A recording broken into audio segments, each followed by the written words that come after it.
and blessings, everybody. Welcome to our life.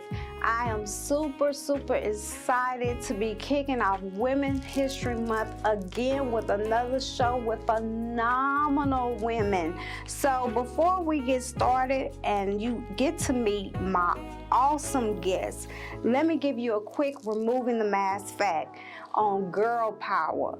Being confident in your own strength and embracing who you are and being the best you can be. So when we return, I will have an awesome group of ladies from Foresight to Film, and they will be sitting with me talking about their struggles, their walk, their journey, and what it really means to be in a sisterhood and have that girl power. So we'll be right back.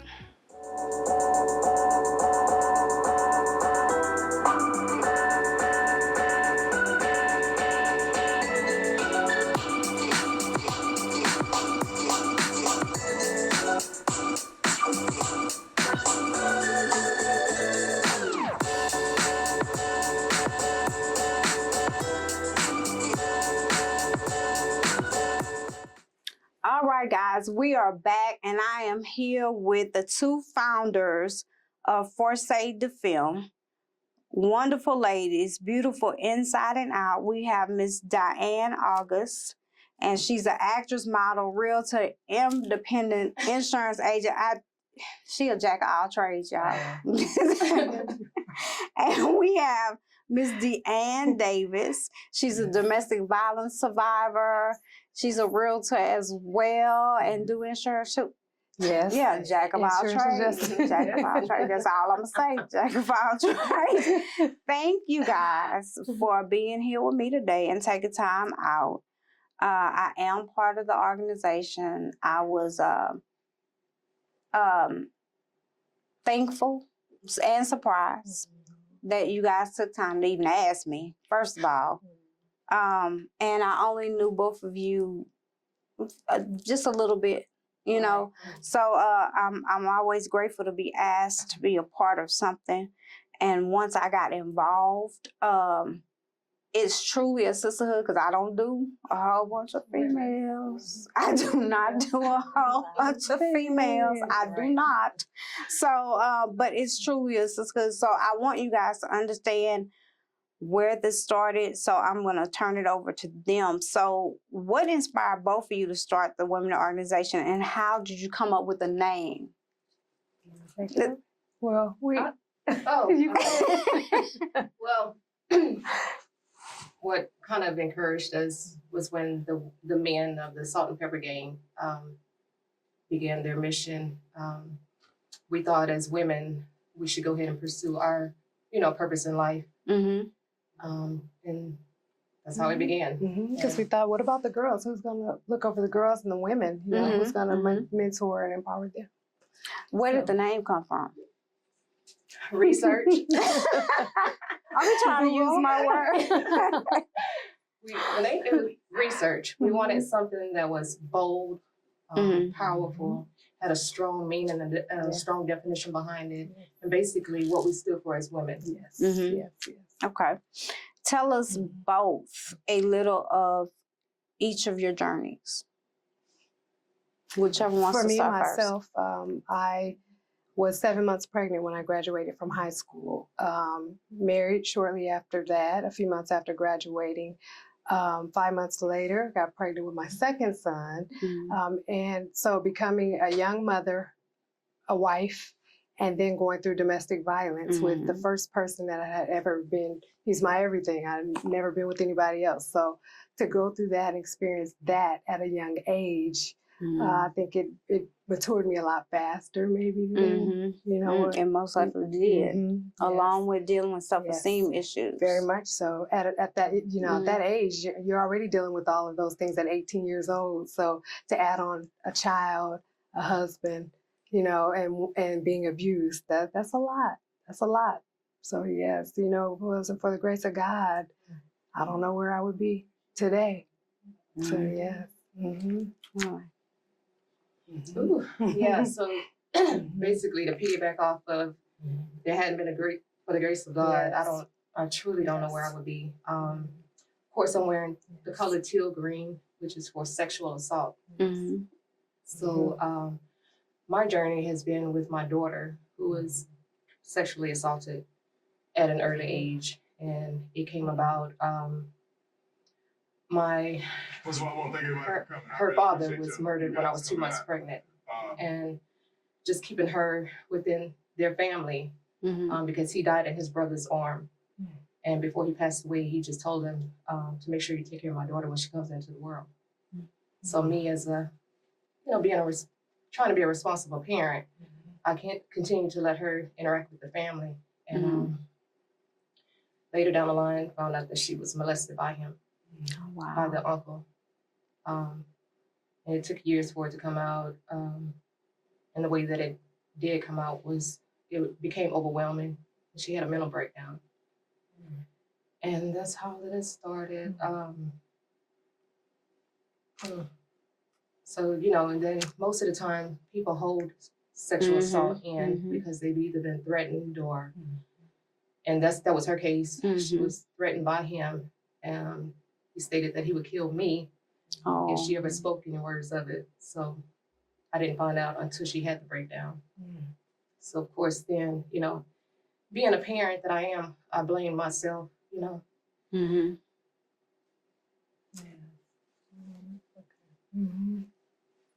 I blame Take your myself time. because I was supposed to be the protector, Yeah. but just trying to do right, keeping her within the family, it just, it took me time and years to get, to get over it. Mhm. But the more and more I talk about it, the more, It makes it it easier. makes it easier to be able to deal with and handle and to be able to speak to other people who are, going through the same situations.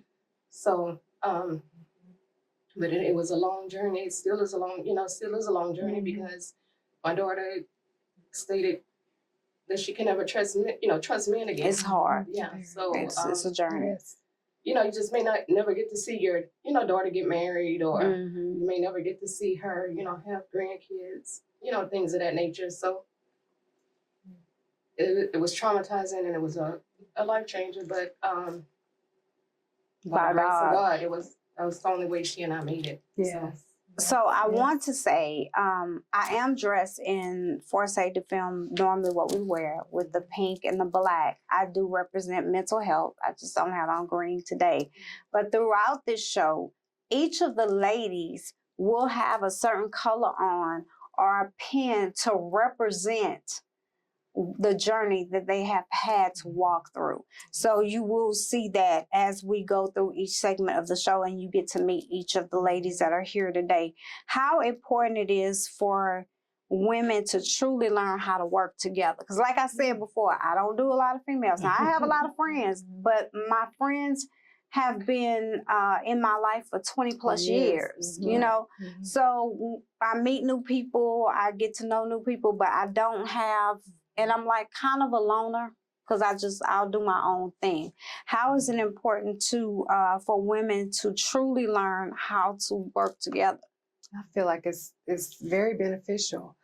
We've all been through things. We've all had stories. So sometimes just having another woman who can relate, or we can exchange fashion tips. I mean, I just feel like a good sisterhood. I mean, you can't go wrong with that. As long as you're getting along, you're doing each other right, and being honest with each other, and it's nothing like it. It's just basically like, for me, I'm the baby. So my siblings were always older. So I never grew up with anyone as a sister. It was just me, basically, because they were adults. So to have this, it just feels good. It feels like the sisters I haven't had, and we can laugh and we get together and have a good time. It's important. To me, it's very vital. It's very important. So you want to say something on that? Yeah. So basically the same thing Dan said. I don't work well with a lot of women. It's okay. Especially in my personal space. Yeah. And this group of women are phenomenal women. Yes, we get along. I mean, we have our moments just like sisters. Where you bump heads a little, but you talk about it, get past it, and get over it. Yeah. So, I don't know. This is a group of strong women. Women with purpose. Yes. and we're on a mission. Yes. Most And definitely. another thing is also, I feel like when you have a sisterhood like that, if you know your sister's doing something wrong, you should be able to go to her out of love, Mhm.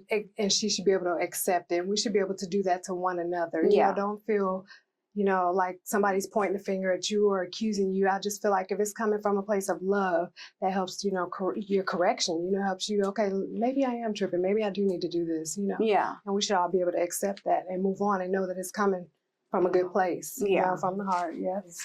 What Mhm. would be, you guys are going to come back with me later on in the show and we'll get the social media stuff and all that. What would one thing each of you would like to see a woman take away from this group? Ooh. I would first like to say I would want women to take self-confidence, because that's basically, if you don't have that, Mhm. it's just no way. You have to love yourself. Yeah, always. Yes, definitely yes, first. Yes. Mhm. Mm-hmm. For me, I would like for them, like she said, confidence, and also to know that your traumas or your struggles don't have to be the end of you. No. You can pick up and move on. You heal, allow yourself to heal, pick up and move on, and keep it moving. Mm-hmm. I feel like the Lord has really gave women strength, like phenomenal strength. We've gone through some things, and we still can smile every day. We still can love Exactly. people every day. So I feel like just walk in your purpose, be who you are, learn from your mistakes, pick up and keep going, keep moving. Most Yeah. definitely. So, guys, what we're going to do is we're going to take a break and we're going to come back with some more of the phenomenal women from Forsay the Film. And I have to say, when I do stuff like this, and even if I'm a part, I take myself out of the organization and I am who I am and what I do. So I read everybody's bio and I was like, what? So and to me, each of you have these journeys and you still standing despite what each of you've been through. I mean, and some women can't make it through the first week of that journey that they're fixing to embark in. So, but guys, we'll be right back and you'll be meeting some of the other women from Forsay the Film. So we'll be right back. Thank you.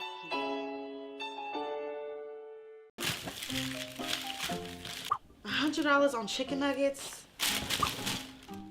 $100 on chicken nuggets. Really? How'd you get in my house? I'm with Wisdom Tax. Wisdom tax, so you can help me with all of this. Most definitely. Looks like you need help in bookkeeping. So what about maximizing my refund? We can only maximize your refund if you get organized. Here at Wisdom Tax and Financial, we teach you how to be free. Free. Free. Free. Free! Awesome. So I can be free of these receipts. Most definitely. Please give us a call. Thank you. Can you free yourself out of my house, please? Only if you promise to give us a call. I'll give you a call. So I can be free. Wisdom Tax. Learn to be free.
All right, guys, we are back, and I have 3 of the, 13 of us? 3 of the 13 right here you'll get to meet. So I have Miss Carol Fleming. She's an advocate for infertility. I have Miss Montreal Molested from 4 to 8. Teen pregnancy, retired military, 30 years. Thank you for your service. I have Miss Alicia fur?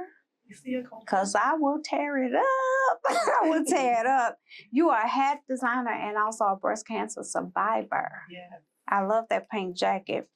Thank you, ladies, for coming, take time out and sit with me. You know, I love y'all dearly. I don't know why they being quiet today, but they being real quiet. So tell us, each of you, whichever want to go first, a little bit about your journey. It's you. Yes, I'm going first. Well, my journey started, I guess, when I got married at 24. We repeatedly tried to have a baby, and they kept telling us we were having what they called missed pregnancies. I'm not sure to this day what that means, but that's what they called it, missed pregnancies. We tried to go through in vitro, but at that time we could not afford it. It was $10,000. We could not afford that. Oh, wow. So we did adopt a child when I was around 27. And at that point, I was just done. I was like, okay, it's not happening. Every time I saw somebody else with a baby, I cried because I couldn't have my own baby. And then about 2008, I got pregnant again. However, it was in my tubes. 2010, got pregnant again, miscarried. 2012, finally was pregnant, and they told me I was going to have to abort the baby, which I'm glad I didn't, because he's here now after all those years. That's my nephew. I don't play by you. He finally made it. That's a whole story in itself, because they told us we needed to abort. He was going to have one of the tripsies. He had a notch behind his neck, and I needed to go ahead and be done. But I did not do that. I decided it didn't matter if he made it here and he didn't last for 5 minutes. If he made it here and he had Down syndrome, whatever he made it here with, he was going to be here. So 10 years later, we have a healthy, happy boy after all of that. And he run the house. Let me tell y'all. He runs the house. Yes. Montreal. My color is yellow. It symbolizes motherhood. And I symbolize teen pregnancy. Teen pregnancy. I had my first son at the age of 16. And just dealing with the struggles of not having a childhood during that time. I'm 51 now, so I get to have my childhood now. And but it's a lot of struggles, but I wouldn't change it. I wouldn't change it for anything. And the struggle was basically still going through high school, trying to graduate high school, because I was just in the 11th grade, and going through high school and trying to manipulate the time between being a mother and going to school and still doing my studies. And but everything worked out for me. Everything worked out for me as far as being in the top 10 of my class, having a not a scholarship, and being married at a young age as well to my baby daddy. And but everything worked out for me because I'm still standing today. And one thing I remember you saying in your bio was you refuse to be a statistic. Yes, I refused to be a statistic. When I found out I was pregnant, it was 4 young ladies, along with myself in school, who we were all pregnant, and the guidance counselor pulled us in the room and told us that we were statistics. Oh, wow. And I took that and I used that as my platform to not be a statistic. And throughout the years, my son will be 35. We've never been on welfare. We've never been on child support. We've never been on any type of assistance.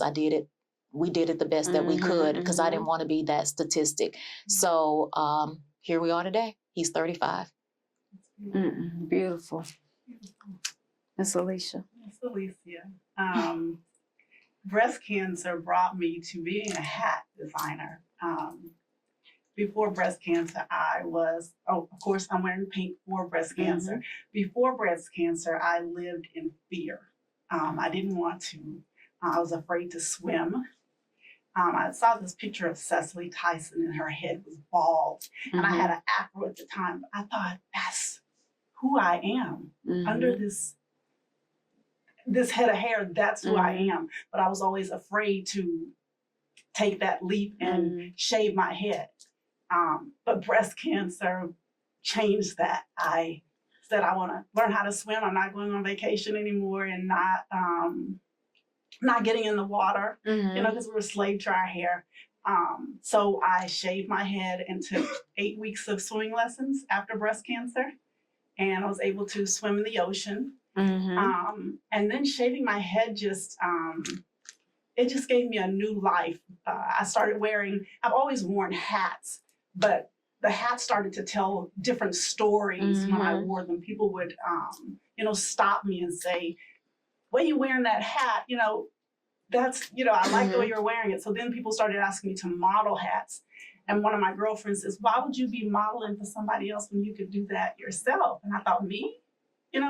I don't know how to do that. She says, "But somebody does." Yeah. So I've been traveling all over, the States, learning from different hat designers, and definitely going to be coming out with my own line. I have my own style, but definitely breast cancer was the catalyst for me to start living. There was nothing for me to be afraid. I didn't have any more fears at that point. When, life, when you're presented with your life possibly ending, from breast cancer or any kind of cancer, you look at things differently. It's like, this is it. If I don't do what I want to do right now, there's no opportunity, to do it. I need to do it now. So I've just, breast cancer was a blessing for me.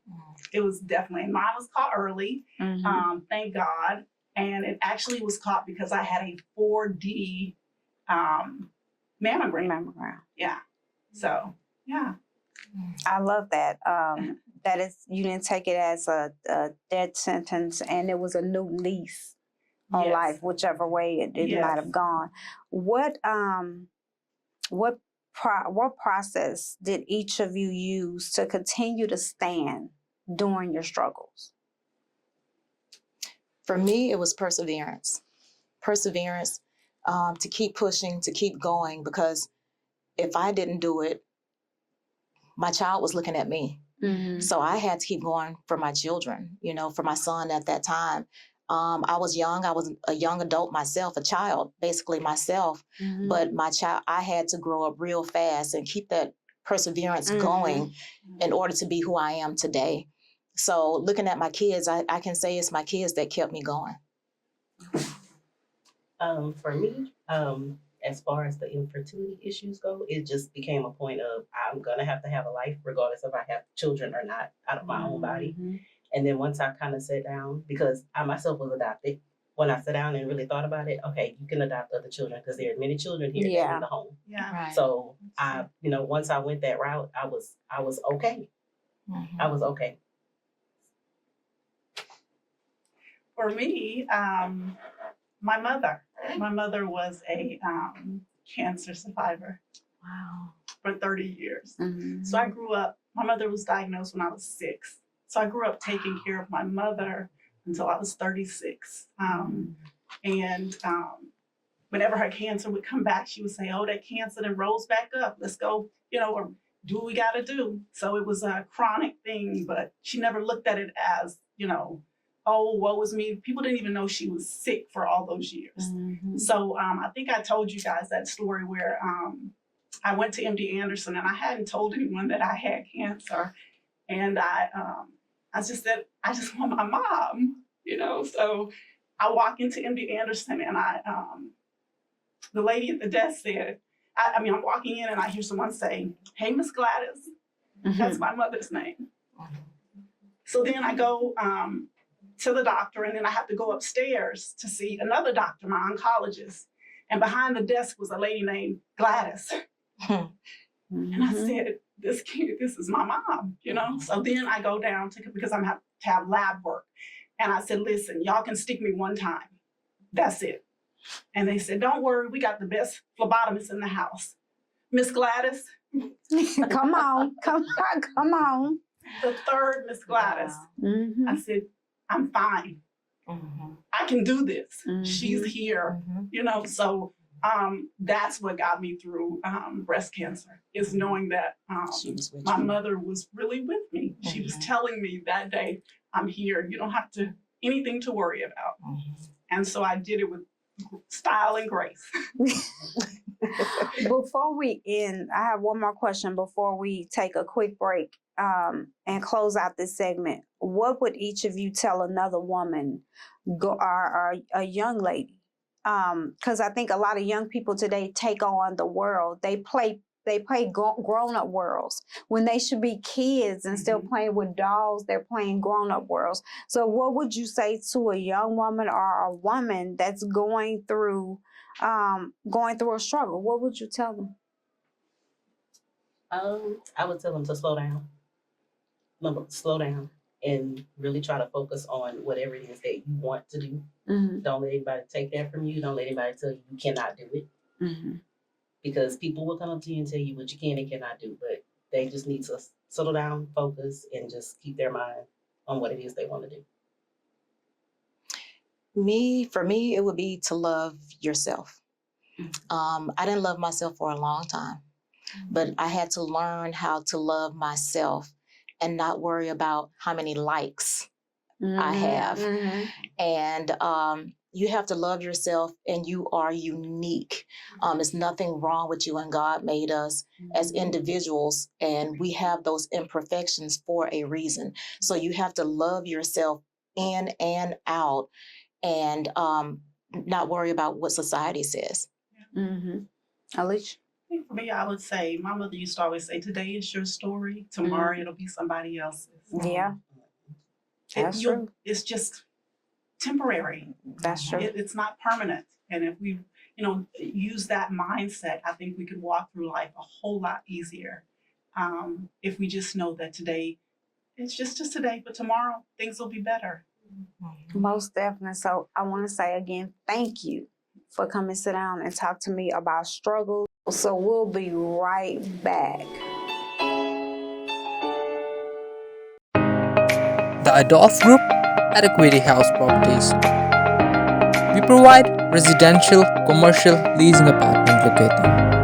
We provide consulting on home buying, home selling, and credit restoration. We help with private investments through All Faith Investment Corporation. Contact us now, the Adolph Group at Equity House Properties. We make real estate your reality.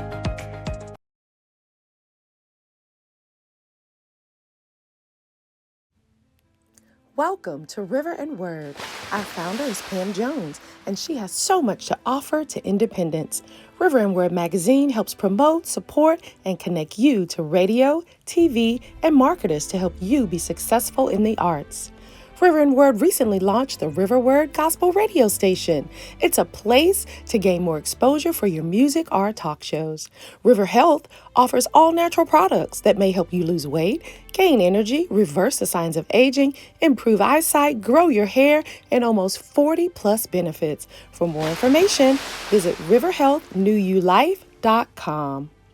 Pam Jones also has 4 River Consulting for independents, where she will guide, advise, and connect you to the resources to develop your brand. Pam Jones founded the River Awards to recognize and award the independent artists in music, dance, writing, and painting. She felt a call from God to give honor to his people. For more information, visit us at riverandword.com. Wisdom Tax. Maybe I should give him a call.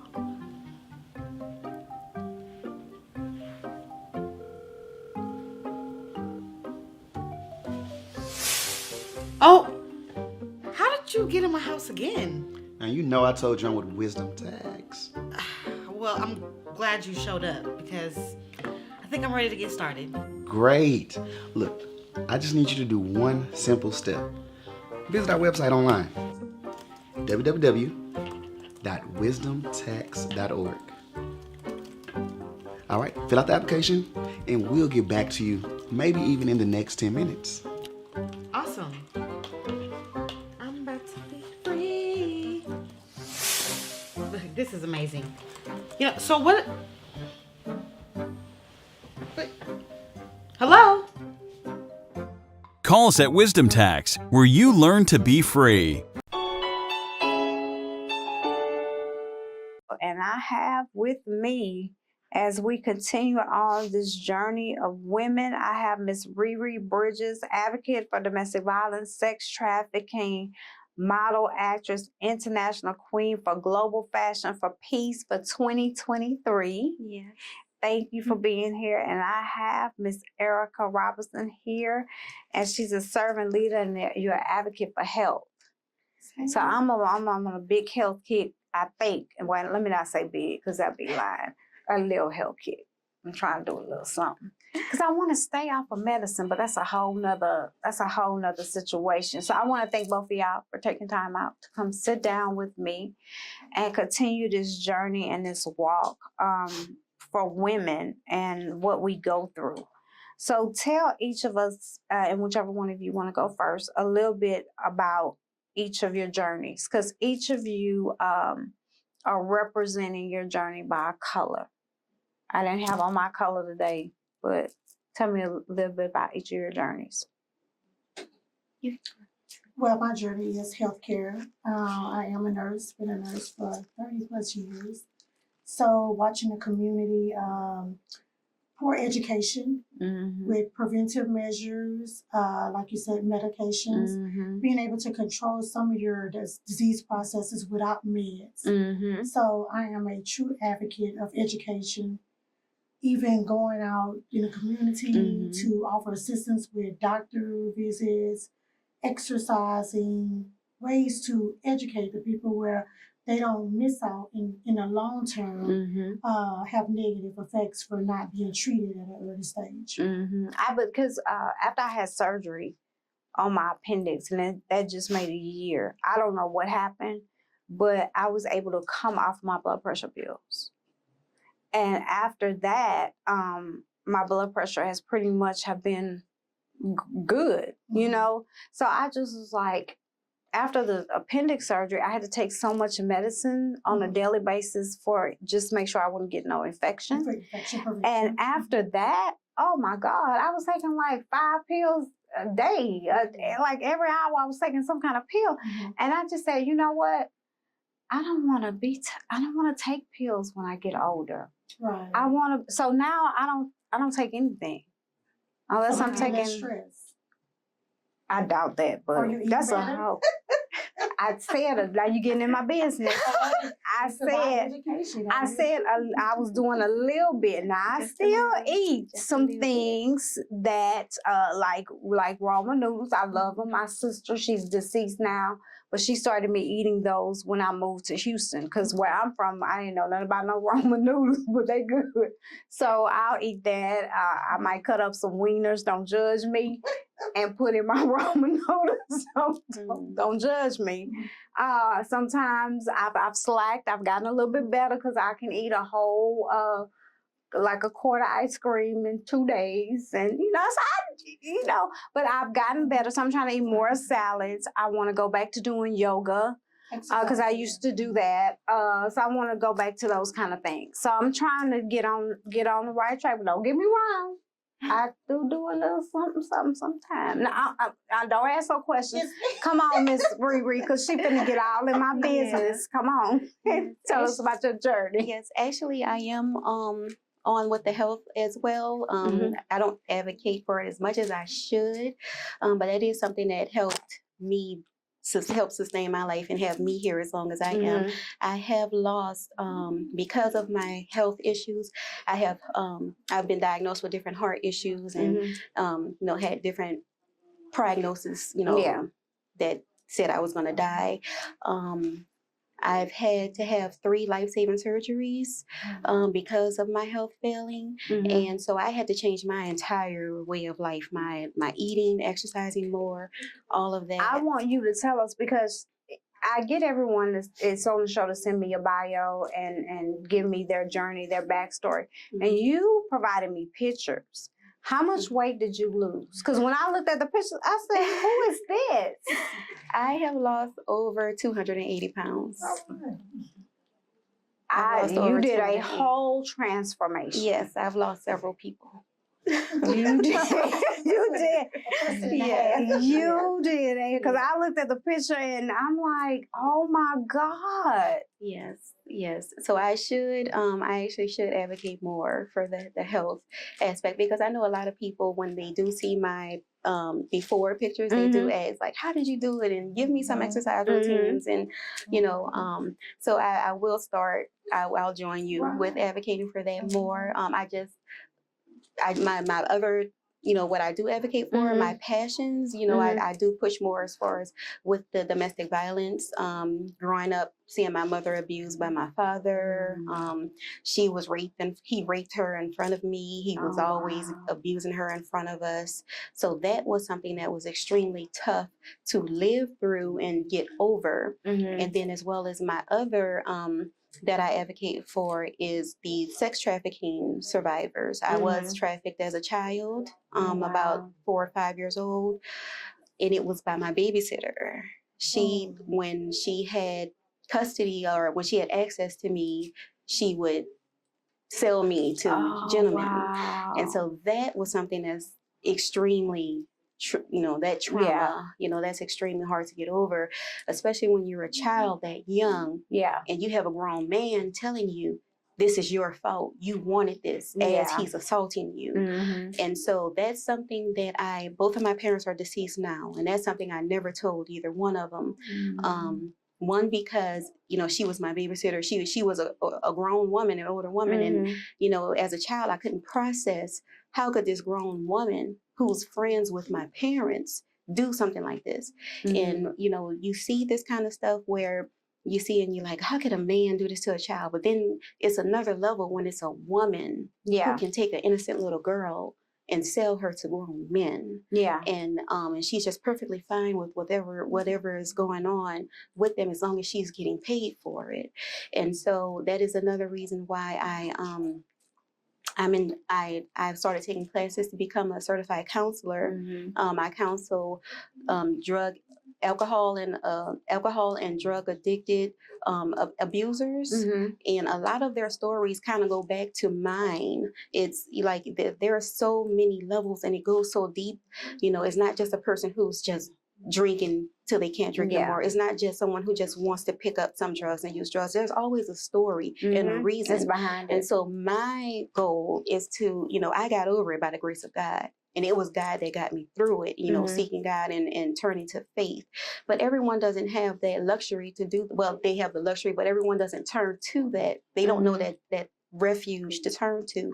And so there are some people who have gone through this and gone through, either seeing your mother being raped right in front of you, or going through being trafficked and abused by a grown man, that kind of stuff. Sometimes people take their own lives for. Yeah, most and definitely. So that's my goal, is to reach who I can reach before it's too late.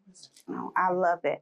How do each of you find strength when you are hit with life? Because life, I always say, you either going to roll with life or it's going to roll over you. One of the two. So how do you find strength to continue to just roll with life as you're hit with different things at different times? Staying prayed up. Right. Most definitely. Oh my God, most definitely. The Almighty. Yeah. And just being consistent. Don't let anyone take your consistency. You know your purpose. You know what you're here for. So do not let negative things overtake your mind. And I agree with staying prayed up, staying in faith, turning to God.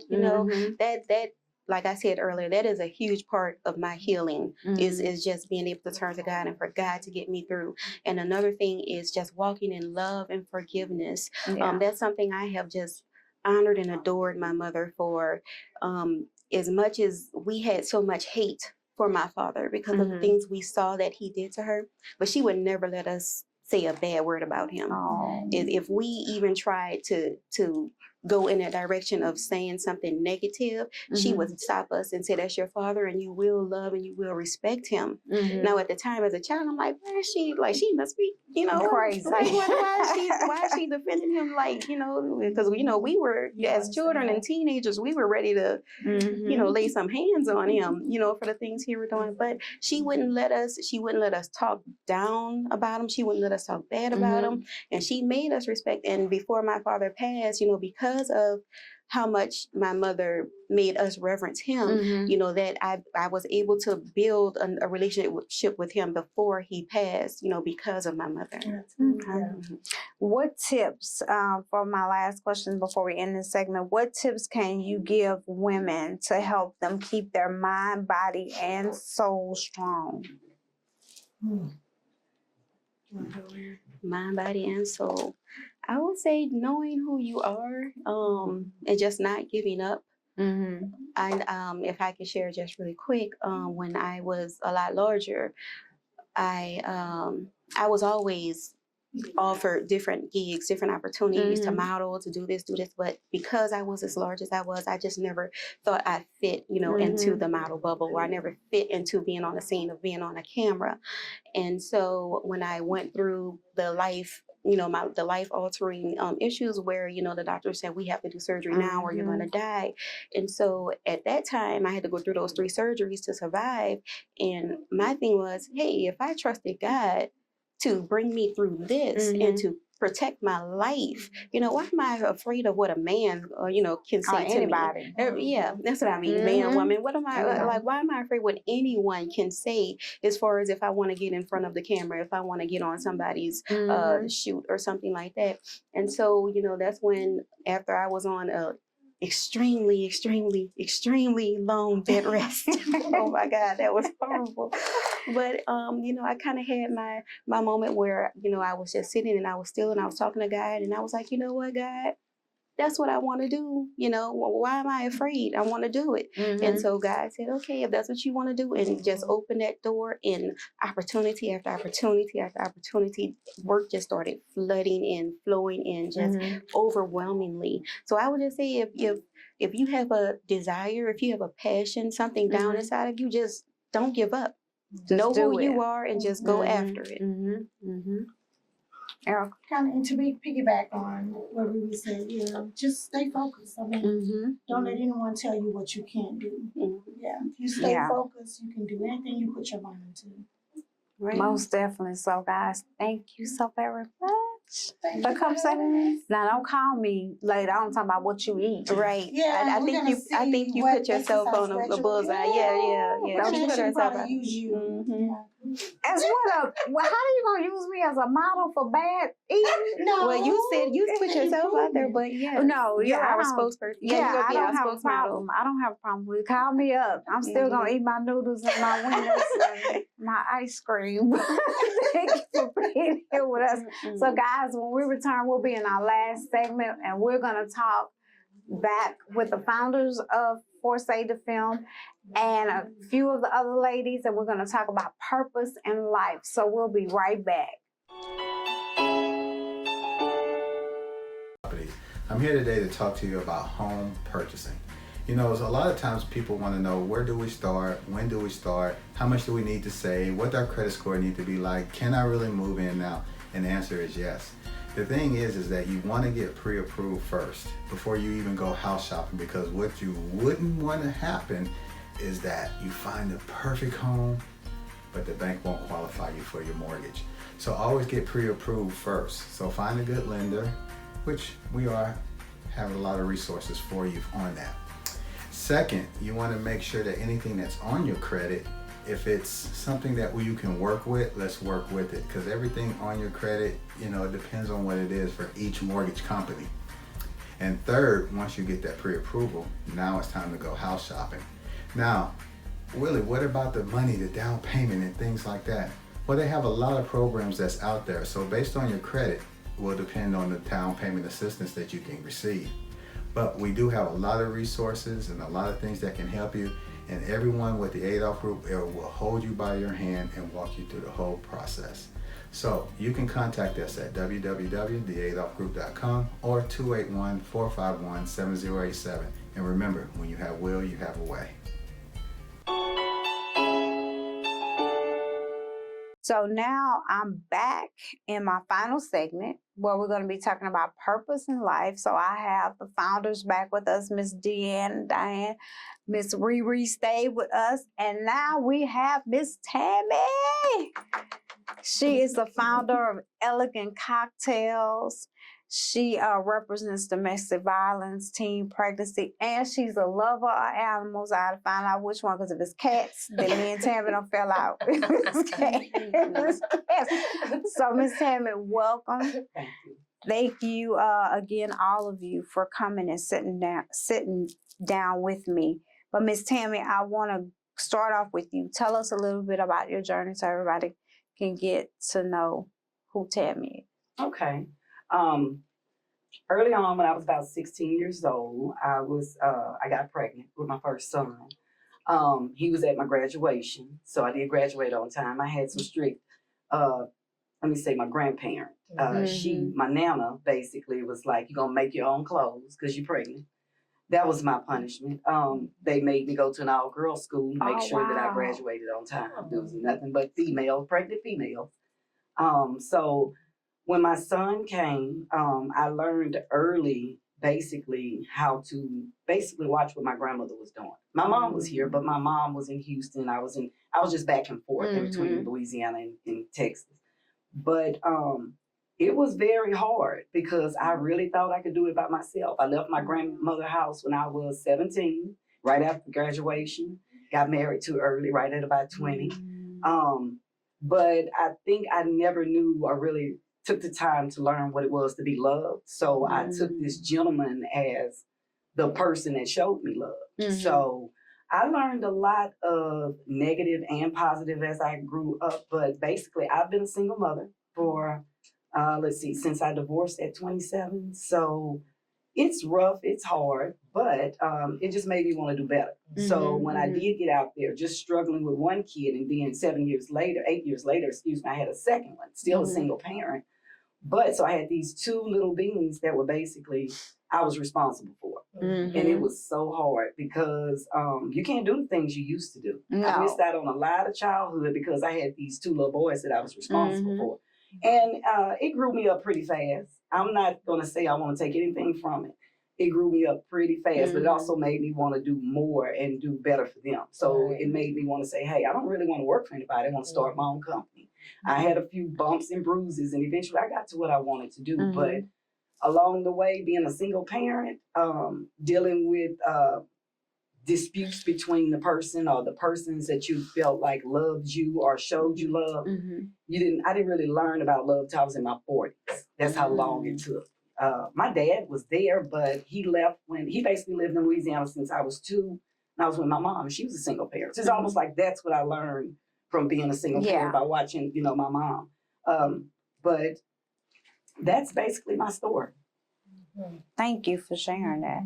Thank you for sharing that. What would each of you say to the young you? The young you. From everything you know now, where you are, what would you say to the young you? If you can go back in those time machines they claim they got and tell the little Diane. Really, like Tammy said, I wouldn't, even though I had trials and tribulations, I probably wouldn't even erase anything.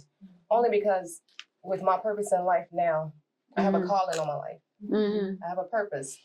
So I feel like God didn't take me through those things and bring me out of them to not have a reason for doing it. So it taught me to be strong. It taught me to be independent, and it taught me to be cautious. So I learned a lot from my trials. So you wouldn't tell the young you nothing? You sit down and listen. You wouldn't say nothing to the young you. You just say, girl, go with it. This is how we turned out. Okay. I wasn't a bad kid. A little hard-headed every now and then, a little stubborn, yeah. Maybe those two look. Okay, you might was like, oh, okay. See, Yeah. come on, Ruth. I would have told myself to move sooner. Like I mentioned earlier, how fear kind of held me bound. I think if I would have moved sooner, I could have reached more people. You know, moving sooner than I did could have, you know, given me more experience to know what to do, how to do, when to do. So, because, you know, there are still times now when I see people going through certain things, and then, you know, I kind of think to myself, man, if I would have been able to reach them when I knew before they hit this plateau of where they are now, you know, they wouldn't be here. So I think I would have told myself to move sooner. Sit down and listen. Because the reason why I say that is because my grandmother, my dad, my mom, my aunts, they were not trying to take over my life. They were not trying to make me stay in the house. They were basically showing love. But I felt like, no, you're making me miss out on something. But I would just say, sit down and listen, because the ones that love you, they are not wanting anything from you. They are not trying to get over you, and they're not trying to be manipulative. So just listen. That's all. That's good. For me, myself, I think I would tell myself that you don't have to take it. You don't have to stay because you have children by this person. You don't have to allow yourself to be belittled because you feel like you want the father in the kid's life. Because if the kids see you going through and you struggling and you're having, you know, having bad days and you're not happy, they're not going to be happy. Kids are not stupid. They're very smart, and they feel what you're going through. So I feel like I definitely would have told myself that to get out of it a lot sooner and to keep God first in everything. You know, at that time, I knew about the Lord, I knew about Christ, but I didn't have the relationship like I have now. You know, I've always been raised in church, but I would have leaned more on Him than trying to understand and do things on my own. You know, so yes, for sure. I love that. So what advice, before we give social media information and information about the organization, what advice would you give someone that is still trying to find their purpose? Because I ran from my purpose for 8 years. I think we all run from it just because sometimes we're not clear of it. Like I had to pray and ask God, what was my purpose? What was my calling? And believe it or not, I'm also an insurance adjuster. I was on the phone right before I was on the phone with the policy holder. I was praying and I was like, God, you know, I need to move. I need to work. I need to tell me what is my calling? What is my purpose? Took a call from a policy holder, and this guy that I was assisting on the phone, he just blatantly said, your purpose is to help. And of course, again, I cried. Oh, Lord, you're a crybaby. Yeah. So that confirmed what I needed to do. And so, and ever since then, I've just been pushing forward. What about you? What I would tell people that's running. Yeah, or that's still trying to find their purpose.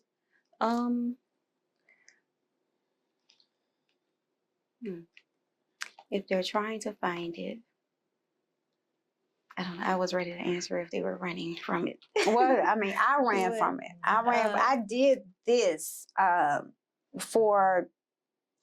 was doing this for 8 years. But I was still running from it because I would cry every day. I wanted to quit every week, all of the above. Until 8 years later, I was walking to my car and God said to me, didn't I tell you this is what you're supposed to be doing?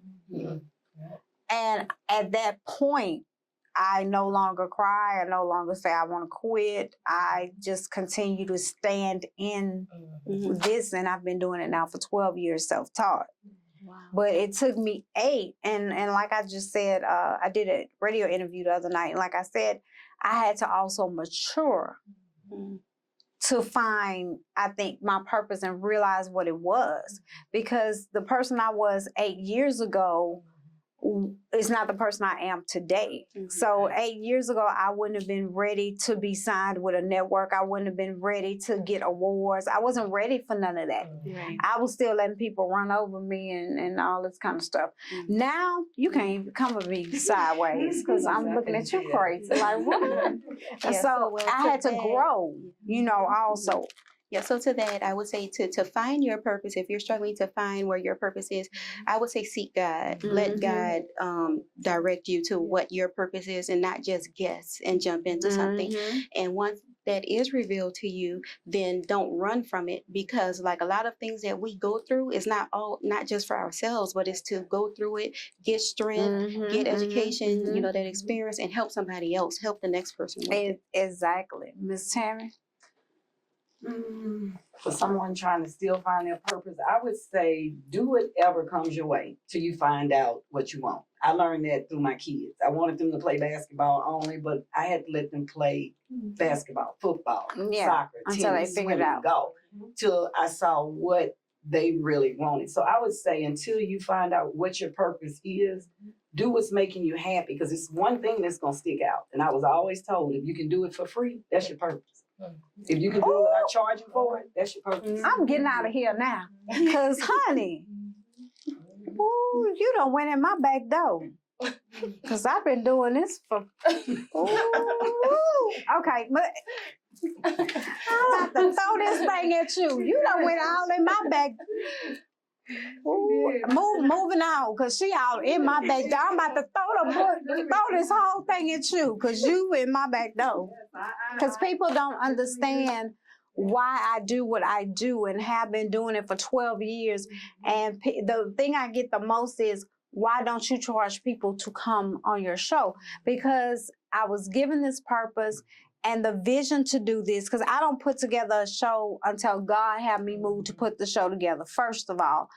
And I catered the show for 12 years, the first show and this one, as it was already nationally syndicated. And when you go to sit down with Ellen, when you go to sit down with Sherry Shepherd and sit in her audience, or even on the stage, you're not giving her a dime. So I pattern my show that same way. I'm not going to charge my guests. You know, and people don't understand that at all. And they look at me like I'm crazy. Like, why she don't charge nobody? She doing this for free. How she paid for that? You know, how she paid for that? God. Yes, that's right. God, come on, then. I piggyback off what she said, and I wholeheartedly agree with that. I do feel like you have to seek, God. You have to sit down somewhere and listen. Because you're so busy with the world and doing things, we miss what he's saying to us. Right. I do also feel like sometimes until you find out, like I still don't fully know my purpose. I feel like I know it's to help people because I love it and I get a joy from helping people, but I don't know really exactly where he wants me, but I know when he's ready to give it to me, that's where I'll be. I do feel like, with life, you do things, like you said, you have to find what you like doing and just keep doing those things. As long as you're not hurting anybody, you do, doing those things until he bring you to where you should be. And I know that, he's going to put me where you want me to be. I have no doubt about it. Oh, thank you. So, which one of y'all, because, I'm the spokesman for say the film. But since they're here today, they're going to speak and tell you how you can contact us. And we are still taking applications. So which one of my lovely founders wants to tell us about how they can connect, about the applications if you want to submit one, all of the above? So our social media handles, Facebook and Instagram, is Force de Femme, which is spelled FORCE, DE, and then Femme, FEM. And that's on both social media handles, Facebook and Instagram. And then y'all can talk about the intake. The intake process, we are accepting the applications, and we have people assigned that will email the applications. We'll go over the applications as a group, do interviews to make sure you fit. We want to make sure that everybody, we Say it like it's plain. It's about taking the mask off. We don't want no messy folks. Let me just say it plain. We want to make sure that you're wanting to be a part of Force Aid Film for the right reasons. Well, yeah, I was gonna say all that too. We don't want no. Oh, go ahead. Yeah, you host today. Deanne was trying to be. Deanne was sugarcoating. So this is a sugarcoat non-environment. We take off the mask. We don't want no messy folks. You need to come for the right reasons to be in this organization, and you need to be able to do community service and all of the above. You know, when we are alone and doing things not as a group, we're still looked upon as a group. Right. So everything you do still will reflect as a group under Force Aid Film. So we need people that are going to be out here representing us well. In a positive. So yes, in a positive light. We're mentoring. We call it, ourselves mentoring young ladies and girls. We don't want to be out, twerking and doing all this stuff. We want to show them that, there are women that out here that are, strictly professional, and we have our fun. Yeah, but we it's do. clean fun, and we know how to have it, to where it's not disrespectful or distasteful. So we want to keep it sexy yet classy. Right. They just did a wonderful job. They'll be speaking at the next event. I want to thank all of you for coming and being with me today. You will be back. That's for sure. Maybe we could do something on location somewhere one day. We all appreciate you. I have 14 chairs somewhere. So guys, if you need any information on Force Aid Film, you can contact the Our Life TV Show at gmail.com. Always like, follow, share the Our Life TV Show. You can catch me every Wednesday night at 8 p.m. on the OnPoint Network, Roku, Amazon Fire, Apple TV, Xbox, AT&T Now. Until next time, guys, always empower, always encourage, pull up to the table with confidence, without fear, and continue to remove your mask.